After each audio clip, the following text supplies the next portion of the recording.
Hey everybody, here I am coming to you live from my house. So today we're going to talk a little bit about the earth and the sun and kind of how they work together to cause a lot of things doing with weather. So we'll take a minute and we're going to kind of talk about the components of earth. We've got the atmosphere, hydrosphere, geosphere, and biosphere, and those things together make up our planet. So the atmosphere is the air around us, which you already know. Hydrosphere makes sort of sense as the water cycle, that sort of thing. The geosphere has to do with rocks and soil and sediment, and the biosphere is living things. So all these things together form the earth and help move along processes that keep earth sustained. And then life on Earth is sustained by the flow of energy from the sun. So that's kind of like food chains and food webs, and we're not really going to talk about that today.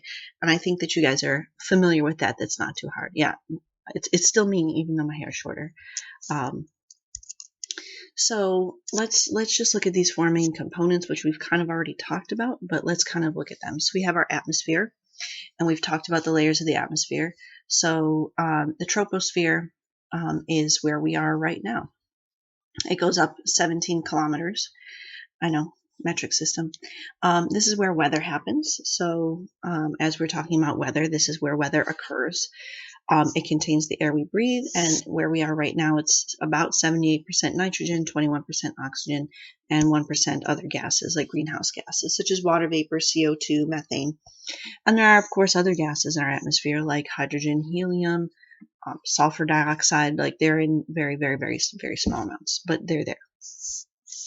Then the next layer, as you know already, I hope, is the stratosphere. And that's where we have our ozone layer, which we couldn't be here without that. Thank you, ozone. It filters out harmful UV radiation, and that ultraviolet radiation, that's what gives you a sunburn or skin cancer. And if that ozone was not there, then you basically have to go outside wearing a radiation suit, because that's how much radiation comes from the sun. The hydrosphere is basically all the water that exists on Earth. That includes water vapor, so like clouds and things, liquid, ice, permafrost, like all the water that exists on Earth. The geosphere, lithosphere, don't worry about these pages because this is not the book that we have, so but don't worry about that. That has to do geo, earth or rock, and lithosphere, the rock and soil. So that's all the rock and soil that exists on Earth, and the biosphere is all life on Earth. So you can kind of see here, here we have just sort of a picture. If we could cut out a little pie piece of the Earth, we have our atmosphere, our lithosphere and geosphere. In here, the clouds is part of the hydrosphere, and then any living things is our biosphere. Then we can kind of, and that's just this tiny, teeny, teeny little skin at the top. And then as we go down, we end up having but that's just like the crust and the atmosphere. And then we have the mantle and core. So this is like the teeny tiniest little skin of the earth. The crust is very, very, very, very, very small compared to the diameter of the earth. So where we exist and all the stuff that we know that keeps us alive is a very small portion of the earth. And just to throw this in here, there's a huge diversity of life, surprise, caused by all the different conditions that exist on Earth, meaning weather and climate, whether there's a lot of water, the type of soil that exists can kind of determine the type of plants. So just throwing that out there, like the reason we see so much diversity of life has to do with the diversity of the non-living, the abiotic factors of the planet. And then again, this has to do with food chains and food webs, and we can say the energy comes from the sun. That's not true when we talk about those hydrothermal vents that exist deep in the ocean, but that's something else. And then the nutrients get cycled. So if you had me for bio, you'll probably remember we talked about the carbon cycle, water cycle, nitrogen cycle. All those things cycling is what kind of gives us like our matter. Okay, and then the energy that we have comes from the sun. So let's just take a minute and talk about the sun, the earth, life, climate, and how like the sun and whatever the sun is doing affects that. So the sun sends out energy at us. Okay, so it's not the sun is matter, but it sends out energy to us. And matter and energy are different. Matter you can kind of touch, whether it's like this plant, something that's like a solid, a liquid, or a gas, like the air around you. You can feel air moving at you. That's matter. Energy is something different. Like I can't take the light from this window that's over here and kind of catch it and hold it and touch it. We can kind of interact with it and feel it, but it's not matter. It's energy. It's different. It's not made of atoms like that. It's made of something else. So in the case of the sun, you have photons, which are kind of packets of waves of energy. So the sun gives us ultraviolet light, which we can't really see. Well, we can't see at all. You can't see ultraviolet light. It's beyond the visible spectrum of what we can see. But we know it exists because you can get a sunburn from it. So, and we can measure it. We have visible light, which you see as white light or any of the colors of light, and infrared energy that we feel as heat. So we can measure all these things even if we can't see it. We can know that those exist. So that's kind of the forms of energy we get from the sun.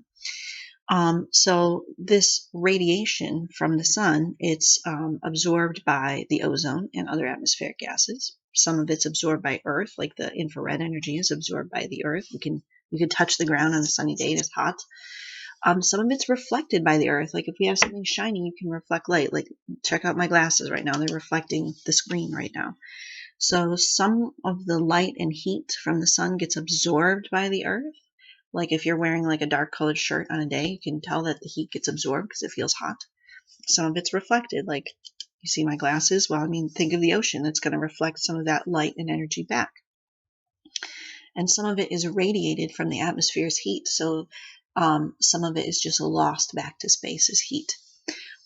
So there's the natural greenhouse effect, which means these gases in the atmosphere, like water vapor, CO2, absorb some of that heat energy and keep it in. Kind of like how I'm wearing this sweater, like it keeps my body heat in. And that's like a natural thing that happens. If we didn't have that, we wouldn't have life on Earth. We'd have like a snowball Earth. So that's a good thing. And that's not the same as like global warming or global climate change or like, what they refer to as like the runaway greenhouse effect, where we're adding more and more and more of these greenhouse gases like CO2 to our atmosphere, which makes it's kind of like wearing a thicker and heavier sweater or adding a blanket on top of the sweater, which we might need. It's kind of cold. So let's look at this. It's the flow of energy to and from the Earth. So we're going to kind of try to talk about that. So as the sun sends its energy, we actually call it insolation, incoming solar radiation. I should undo this and like type that out for you guys so you can see that. Hold on. Let me do all my fancy tea tree stuff here. Let's see. Where's the text box? There we go.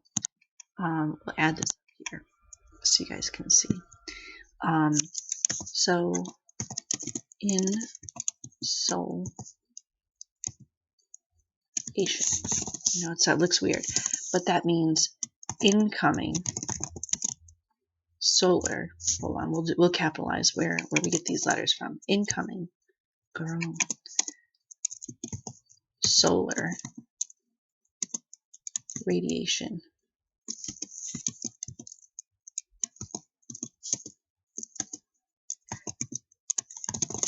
Okay, I know I had a struggle there. Okay, sorry. It's been a minute. Okay, so this sunlight and the energy coming in is called insolation, incoming solar radiation. So what happens with all this? So the sunlight can either be absorbed by the ozone, absorbed by the Earth. See these little wiggly waves? My daughter calls those busy lines. I think that's cute. I've never heard someone refer to a squiggly line as busy lines, but they are busy lines when she does them. So these busy lines coming in, you see how they kind of stop. That means they're being absorbed. Some can be reflected or bounced off. And then the Earth has heat where it's stored, and some of that's lost and radiated back out to space and basically gone because space is cold and that heat energy just eventually gets lost. If you're interested in that, Google things like the laws of thermodynamics, and then you'll understand why. Even for me, Google laws of thermodynamics for students, and it will kind of explain it to you like that. This energy is just going to be lost. And then the greenhouse effect is when some of that stuff that would normally get radiated away actually gets bounced back to the earth and stored as heat, kind of like getting trapped by the sweater. Like, this energy here of my body, this heat energy is going to go away. There's nothing to trap it. But where my shoulders are and my arms, there's the sweater. So it's going to get bounced back to my body and keep me warm. But instead of a sweater, it's the gases of the atmosphere. And the specific gases that do are things like CO2 and water vapor. They're called greenhouse gases. So what else do you need to know sort of about this? Well, take a look at the Earth. The Earth isn't like a flat piece of paper or anything, right? This is my brother's Christmas card. He moved, so I couldn't send it to him. Okay. Anyway, the Earth is a ball. It's round. I don't happen to have one right here. Of course I don't, because why would I? But let's take a look at this. So the sun comes in, no matter where you are, at an angle. It's not kind of straight and flat, like up and down, like the sun isn't right here going down onto the computer. So it's not coming in at a 90-degree angle. It comes in at some sort of angle, 45 degrees, and it depends on where you are on the Earth. So this is going to warrant more Googling or looking at another video of someone who maybe can explain this a little bit better than I can, or has like, a cartoon or a diagram or like an actual thing that they can show you. But so we got to imagine this Earth, this round Earth. Okay.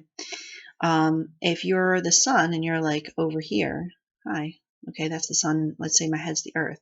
Well, if I'm at the equator, I'm getting very direct sunlight. So imagine I'm shining like a light directly on something. Well, that's going to be very intense light. So what's the weather and temperature like at the equator? It's hot, right? So when you have direct sunlight, direct radiation, you're going to get higher, warmer temperatures. What about here at like the North Pole? Okay, well here's the sun. Well, it's going to come in at an angle. Okay, so instead of being direct here where it's like 90 degrees, what's going to be like Miss Huff, that still is 90 degrees. It isn't. Like here's the top. 90 degrees would be coming down straight from the top of my head. This is like almost like 0 degrees. Okay, this has got like a super sharp angle. So imagine shining a flashlight on something sideways and trying to like light it up. You're gonna need a lot of shadows. The light is not as intense. I mean, really, take your phone. Okay, someone messaged me. Okay, I don't have time. We're talking about science. I don't have time for messages. Okay, if I have my flashlight right on my face, which is kind of annoying, but whatever. Okay, I'm getting some direct light directly in my eye.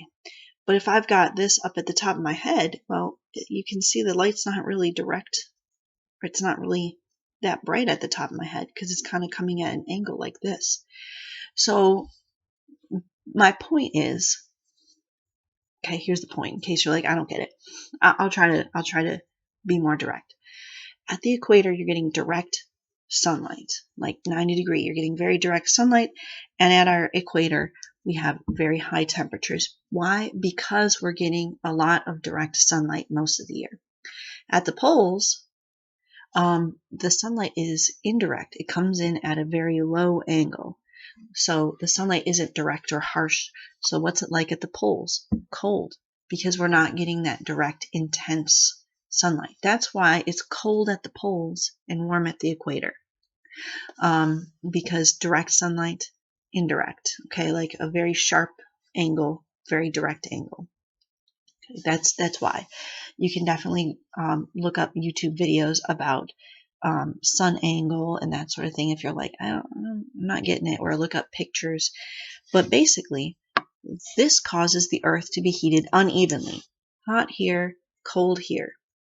So what does that mean?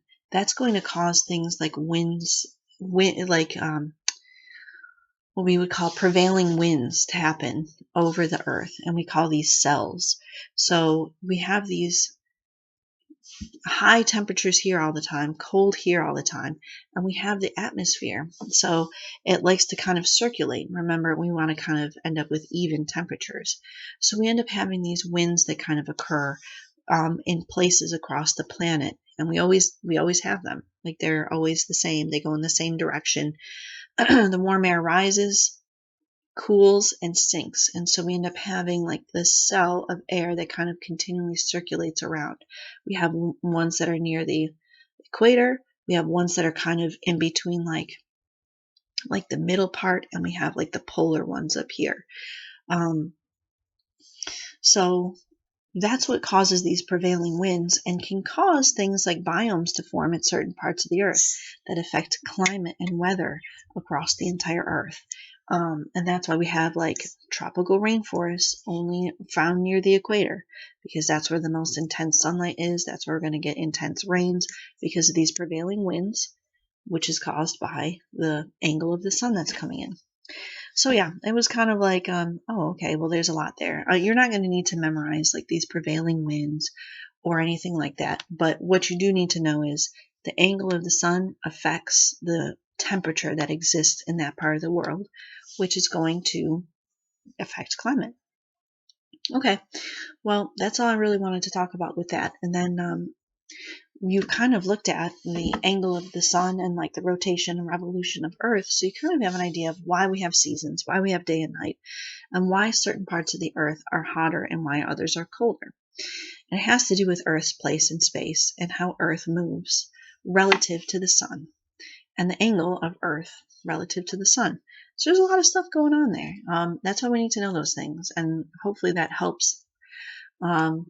And if not, I really encourage you to kind of look up some other videos and stuff and Google pictures like this. For me, that helps. Googling other YouTubers helps me too, because there's some people that explain things incredibly well, or they have diagrams, or they're like got like little animation stuff way better than me.